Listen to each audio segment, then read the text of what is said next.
तो भाई लोग कैसे हो। आज मैं आप लोग के लिए महारानी का अगला भाग लेके आया हूँ। चलिए कहानी स्टार्ट करते हैं। मेरा रास्ता काट कर कहाँ भागा जा रहा है, और वैसे भी प्यारे शैतान बच्चे, तेरा इस तरह घूमना ठीक नहीं है। शैतानी काली बिल्ली के भूत से बावले हुए लोग तेरी झलक देखते ही तुझे मारने के लिए भाग खड़े होंगे। ओह ओह, एक और काली बिल्ली, लगता है ये तेरी माँ है। ओह, मैं उसकी माँ नहीं, बाप हूँ, शैतान का बाप, और मैं तुझे निगलने आया हूँ। पिछले दिनों मैंने इस शहर में जो कुछ भी किया वो तुझे सामने लाने के लिए ही किया था। ओफ, इसका मतलब इस बार मेरा सोचना गलत निकला। काली बिल्ली वाली बात अफवाह नहीं, सच्चाई है, और यह सच्चाई और भी भयानक रूप में मेरे सामने है। एक ऐसे बिलोटे के रूप में जो सिर्फ मुझे निगलने आया है, लेकिन मुझे ही क्यों? खैर, ये इससे बाद में पूछूंगा। अगर इसने निगलने के लिए मुंह खोला है तो इसे निगलने के लिए कुछ दूं। लोहे की इस भारी टुकड़े के रूप में तिरंगा के द्वारा उछाला गया लोहे का टुकड़ा उसके मुंह में गया और तुरंत ही वापस आ गया। ओफ, इसने तो इस लोहे के टुकड़े को मुझ पर ही उगल दिया। इसका मतलब इसे निगलने के लिए कोई तरल पदार्थ देना होगा, इस कंटेनर में भरे मोबिल ऑयल जैसा, और इस ऑयल के बाद इसे निगलने के लिए देनी है ये आग, जो इसके पेट में पहुंचे ऑयल को जलाकर इसे भस्म कर देगी। ओह, ऑयल से इसके हलक में जो आग लगी है उससे तो मुझे ही नुकसान हो रहा है। इससे यह मुझको ही जला देना चाहता है। ओफ, इस आग से बचने में तिरंगा ऐसा मशगूल हुआ कि ना तो उसे बिलोटा के में हुए उस अनोखे परिवर्तन को देखने का मौका मिला, और ना खुद को उससे बचा लेने का। जल्दी ही मेरा गुलाम आ गया और इसी के साथ तिरंगा भी आ गया। अब जा, तू जाकर इस मशीन में आराम कर, क्योंकि तू अंदर जाएगा तभी बाहर आएगी मेरी वे गुलाम शक्तियाँ, जो मेरे पास लेकर आएगी शक्ति को। ओह, ये क्या मुसीबतें हैं जिन्होंने शहर के महिला आश्रम पर हमला करके मुझे यहाँ पहुँचने के लिए विवश कर दिया। शहर को निशाना बनाने कहाँ से आए हैं ये? एक मिनट, ये शहर को नहीं, मुझे अपना निशाना बनाने आए हैं। लेकिन ऐसा होगा नहीं, ये खुद मेरा निशाना बनेंगे। ओह, मेरी उस्मा उन दोनों को कुछ नहीं बिगाड़ पाई। मुझे इन अस्त्रों का प्रयोग करना होगा। इधर शक्ति के हाथ से हथियार छूटे, उधर उसके हाथ से बिजली। परिणाम, ओह, मेरे सभी हथियार नष्ट हो गए। तेरी शक्तियाँ को भी ऐसे ही नष्ट होना है, क्योंकि मैं जिस पर गिरती हूँ उसे राख कर देती हूँ। राख तो तुम्हें होना है मेरी उस शक्ति से जिसका नाम है तीसरा नेत्र। ओह, तेरा तीसरा नेत्र हमारा कुछ नहीं बिगाड़ पाएगा, क्योंकि मेरे पास इसे नष्ट करने की शक्ति है। ओह नहीं, इस नश्वर संसार में तीसरे नेत्र जैसी प्रलयंकारी शक्ति को कोई काट भी हो सकती है, ऐसा तो मैंने कभी सोचा भी नहीं था। लेकिन क्या उसकी शक्ति मेरे तीसरे नेत्र की भीषण उष्मा का सामना कर पाएगी?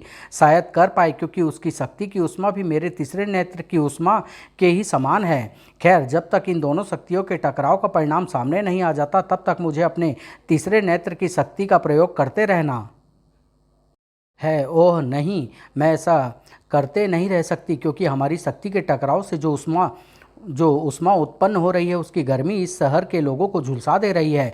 मुझे अपने तीसरे नेत्र को बंद करना होगा, नहीं तो हजारों लोग भून कर रह जाएंगे। ओह, शक्ति का तो तीसरा नेत्र बंद हो गया, लेकिन उसकी तीसरी आंख बंद नहीं हुई, और ना उसने अपने हाथों से बिजली को फेंकना बंद किया। दोनों के प्रचंड वारों को शक्ति का देवीय शरीर सह न सका, लेकिन चंदा का इंसानी जिस्म भला कब तक वह सब सहता। परिणाम, चंदा के साथ साथ शक्ति भी अपने होश खो बैठी और वहां पहुंच गई। परमाणु, इंस्पेक्टर स्टील और तिरंगा के बाद अब शक्ति भी मेरे कब्जे में है, लेकिन अभी भी इसमें एक कमी है। मेरा सबसे बड़ा दुश्मन डोगा यहाँ नहीं है। इतनी बड़ी बड़ी शक्तियाँ मेरी गुलाम है, उसके बाद भी वह यहाँ नहीं है। डोगा को यहाँ होना चाहिए, इन्हीं की तरह मेरे रहमो करम का मोहताज यहाँ होना चाहिए। मेरा अनुमान पूरा होगा तभी मैं अपने सपने को पूरा कर पाऊंगी। क्रोध से कांपते उसके हाथों ने एक साथ उस मशीन के कई स्विच दबा दिए। अगले ही क्षण उसके सामने एक नहीं, दो नहीं, बल्कि 7 गुलाम खड़े थे। तुम सातों को एक ही काम है, तुम सबको, मेरे सबसे बड़े दुश्मन को मेरे सामने लाना है, जिसका नाम है डोगा। तो तुम मुझे क्यों मारना चाहते हो? उस ईमानदार नेता रामदास आप्टे की मौत का बदला लेने के लिए, जिसे तूने मुंबई बॉक्सिंग स्टेडियम के बाहर सिर्फ इसलिए गोलियों से छलनी कर दिया क्योंकि वह आने वाले चुनाव में तेरी बेईमानी, भ्रष्टाचारी और झूठ के सामने घुटने टेक कर बैठने के लिए तैयार नहीं था। तूने उसे बैठाने की जगह हमेशा के लिए लंबा लेटा दिया। ये तुम क्या कह रहे हो डोगा? मैंने कुछ नहीं किया। वैसे तो तेरी लड़खड़ाती जुबान और आतंक से पीला हुआ चेहरा इस बात की चुगली खा रहा है कि वह सब कुछ तेरा किया धरा था, लेकिन फिर भी मेरे पास यह सब साबित करने का दूसरा तरीका है। ये भाड़े के हत्यारे जिन्होंने तुझे 5 लाख रुपए लेकर रामदास आप्टे के शरीर में लोहा भर दिया, इनसे पूछ, ये सभी चीख चीख कर सिर्फ एक ही बात कहेंगे कि आप्टे की हत्या तूने करवाई है। वो सुनो तो डोगा, अब कुछ सुनने की ज़रूरत नहीं है, सिर्फ गोलियों की आवाज़ सुन और मुझे वे चीखें सुनने दे जो सारी दुनिया को बता सके कि डोगा की अदालत में इंसाफ शुरू हो चुका है। बस बंद कर अपना यह इंसाफ डोगा, और हमारे साथ चल, हम सातों तुझे लेने आए हैं। ओह, कौन है ये सातों? किसी बड़े माफिया गैंग के सदस्य? डोगा को लेने आए हो उसकी मर्जी के बिना? नहीं ले जा पाओगे, क्योंकि जब तक डोगा की मर्जी ना हो तब तक उसे यमदूत भी नहीं ले जा सकते। डोगा ने अपना सारा बारूद इस्तेमाल कर डाला, लेकिन किसी का भी बाल बांका नहीं हुआ। ओह, और अभी डोगा स्तब्ध सा खड़ा उन सबको देख ही रहा था कि उस पर हमला शुरू हो गया। तुम्हें हमारे साथ चलना ही होगा डोगा। ओफ, तू चाहे या ना चाहे। जैसे जैसे उन शक्तियों का जोर बढ़ रहा था वैसे वैसे डोगा का विरोध बढ़ रहा था, लेकिन डोगा अकेला था और वो साथ भी ऐसे कि जिसके आगे डोगा की एक नहीं चल रही थी। ऐसे में उस लड़ाई का अंजाम डोगा की हार में निकलना था, और अब डोगा उनके शिकंजे में फंसने ही जा रहा था कि अचानक उन शक्तियों को जकड़ लिया उन जालों ने, जो थे तो स्पाइडरमैन के जालों जैसे, पर उन्हें छोड़ने वाला स्पाइडरमैन नहीं था, लेकिन वह जो भी था डोगा को बचाने आया था, और सभी को बेबस करके वह डोगा को बचाकर भी ले गया था। मेरी मदद करने वाला यह अनोखा प्राणी कौन है? इससे पहले कि तुम मेरे बारे में अटकलें लगाओ, मैं तुम्हें बता देता हूँ कि मेरा नाम मंकोट है। वह मंकोट जो भूतकाल के महान योद्धा गोजो का वाहन था। भूतकाल मतलब तुम्हारे इस समय का भूतकाल, यानी गुजरा हुआ समय। स्वामी गोजो मेरी और अग्निमंथन से निकली अपनी सातों शक्तियों के साथ पृथ्वी पर फैले अन्याय और अत्याचार को समाप्त करने में जुटे हुए थे। अचानक ना जाने कैसे तुम्हारे भविष्य की उस दुनिया में एक स्त्री हमारे समय में पहुंच गई। उन्होंने स्त्री को अबला समझकर उसकी सहायता की और उसे अपने यहाँ शरण दी, परंतु वह दुष्ट अत्यंत कपटी निकली। एक दिन उसने अपनी वैज्ञानिक शक्तियों की सहायता से स्वामी, उनकी सातों शक्तियों और मुझे एक विचित्र सी मशीन में कैद कर लिया और हमें भविष्य की इस दुनिया में लेकर आ गई। हमें यहाँ लाकर उस दुष्टा ने ना जाने क्या किया कि स्वामी की सातों शक्तियाँ स्वामी की विरोध और उस दुष्टा की गुलाम बन गई। मैंने और स्वामी ने इसका विरोध करना चाहा तो उसने हमारे साथ ही उस मशीन में कैद अपनी गुलाम इन सातों चमत्कारी शक्तियों की मदद से स्वामी को बेहोश कर दिया। उन्हें मुझे और स्वामी को जकड़े रहने का आदेश देकर इस बात का प्रबंध कर दिया कि मैं और स्वामी गोजो किसी भी रूप में इस मशीन से बाहर न निकल पाएं। फिर उस दुष्टा ने उन सातों शक्तियों के बल पर संसार भर पर राज करने के लिए अपने शैतानी इरादों को पूरा करना आरंभ कर दिया, और चूंकि उसके इरादों की राह में पृथ्वी के वर्तमान समय के रक्षक बाधा थे, इसलिए उसने सबसे पहले उन चमत्कारी शक्तियों की मदद से उन्हीं रक्षकों को अपने कब्जे में करने की ठान ली, और शक्ति, परमाणु, तिरंगा और इंस्पेक्टर स्टील जैसे रक्षकों को उसने काबू में भी कर लिया। अगर मैंने तुम्हें न बचाया होता तो सातों चमत्कारी शक्तियों ने तुम्हें भी कैद कर लिया होता। तुमने अभी बताया था कि तुम अपने स्वामी गोजो के साथ किसी मशीन में कैद थे, फिर तुम मुझे बचाने यहाँ कैसे आ गए? जब तक वह दुष्टा मात्र एक एक शक्ति को इस मशीन से निकालती थी तो दूसरी शक्ति तभी बाहर निकलती थी जब पहली अपना काम करके वापस लौट आती थी। यानी एक शक्ति के बाहर निकल जाने के पश्चात भी उस मशीन में बाकी 6 शक्तियाँ इस बात का विशेष ध्यान रखती थी कि मैं या स्वामी उस मशीन से बाहर न निकल पाएं।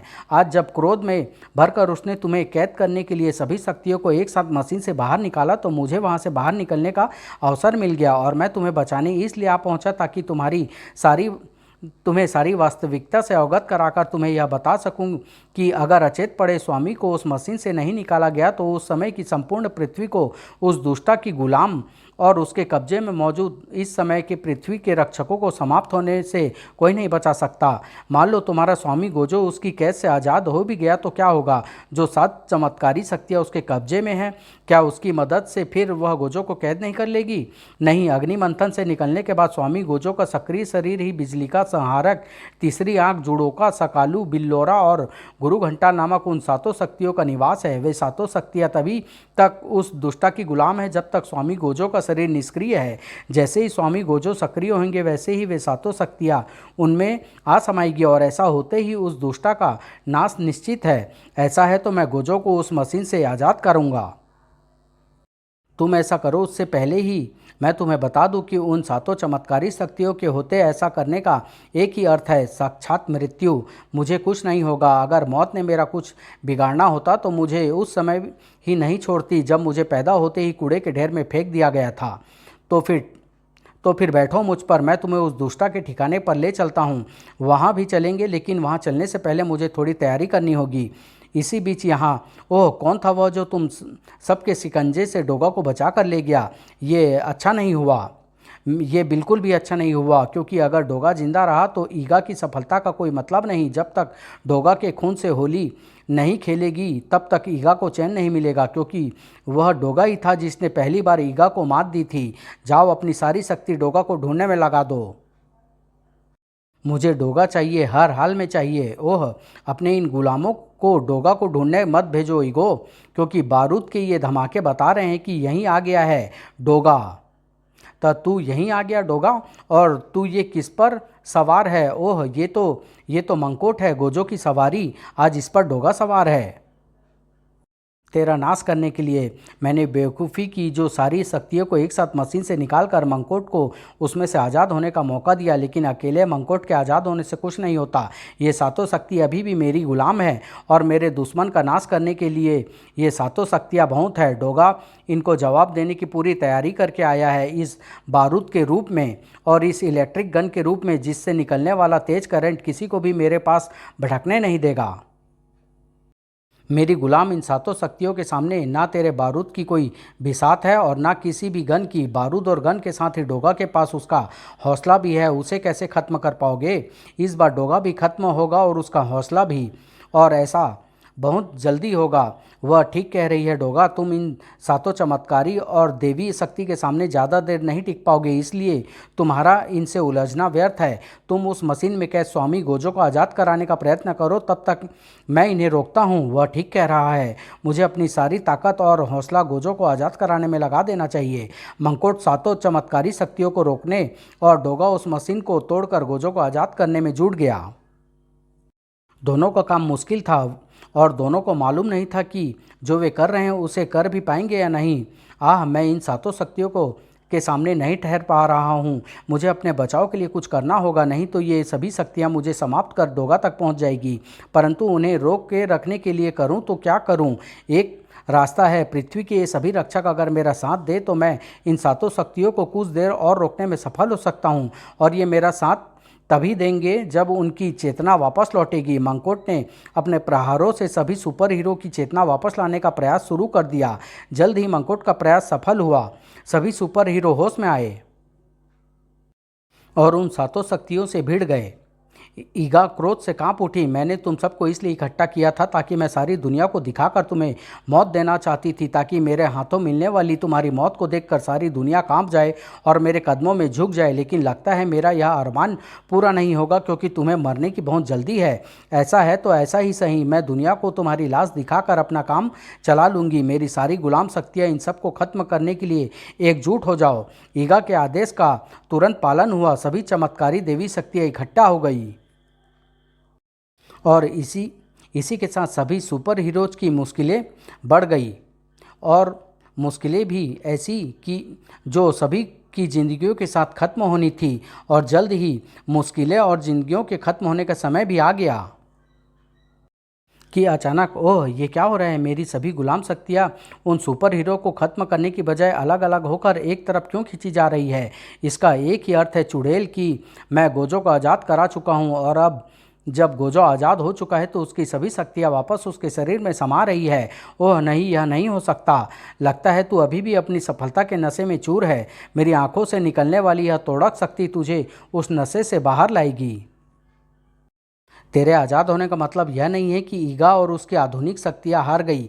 उन्हें कोई नहीं हरा सकता, तू भी नहीं। ओह, ईगा की उस शक्तिशाली रोबोटिक शैतान ने गोजो को एक ही बार में बेहाल कर दिया। हमें गोजो की मदद करनी चाहिए। नहीं, मुझे नहीं लगता गोजो को हमारी मदद की ज़रूरत है। वो देखो सकाल, मुझे अपनी शक्ति दो। गुरु घंटाल, अपने मुखेटे की शक्ति देकर मेरे शरीर को वज्र का बना दो। वैसा ही हुआ। संहारक, अपनी शक्ति का संचार मेरे शरीर में करना। तो गोजो ने उस पर किया संहारक शक्ति का प्रचंड वार। बिजलिका ने भी गोजो को अपनी शक्ति देने में देर नहीं लगाई, और अब तीसरी आंख की शक्ति लेकर वार करने में देर कहाँ लगाता गोजो। ईगा की वह शक्ति पानी पानी होकर रह गई, और अब मैं बिलोरा शक्ति की मदद से निगल कर तुझे समाप्त कर डालूंगा। ईगा को कोई समाप्त नहीं कर सकता। ईगा किसी भी शक्ति से समाप्त नहीं हो सकती। तुम सब की वजह से मुझे जो शिकस्त मिली है, मैं उसका बदला लेने फिर आऊँगी। ओह, ईगा तो ट्रांसमिट होकर भाग गई। हम उसे रोकने के लिए कुछ भी नहीं कर सकते, क्योंकि दूसरे ग्रह से आई ईगा का विज्ञान हमारे विज्ञान से बहुत विकसित है। अपने उसी विकसित विज्ञान की सहायता से ईगा काल यात्रा करके गोजो के काल में पहुंच गई, और विज्ञान की शक्तियों से अनजान गोजो को कैदी बनाकर उसकी शक्तियाँ की सहायता से दुनिया पर राज करने के लिए इन्हें यहाँ ले आई। मेरे वाहन मंकोट ने मुझे सब कुछ बता दिया है। मेरी शक्तियाँ के कारण आप सबको जो कष्ट पहुँचा, उसके लिए मैं आपसे क्षमा मांगता हूँ।